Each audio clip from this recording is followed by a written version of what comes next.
Hi, I'm Matt and Stef here with Stef. And this is this month's construction update. So as you can see, this is the new copy room. It has a bunch of new advanced copy machines. And it looks really nice because over in the media center, that's where the copy room used to be. But since they made the new science lab, it got moved into here. So Stef, tell us a little bit about how the old room used to be. Well, this room used to be a computer lab, but no one really used it. So instead, it turned into a copy room.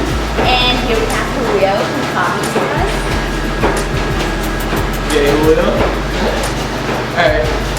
So as you can see, this is a really nice room. You can see all these papers are organized here.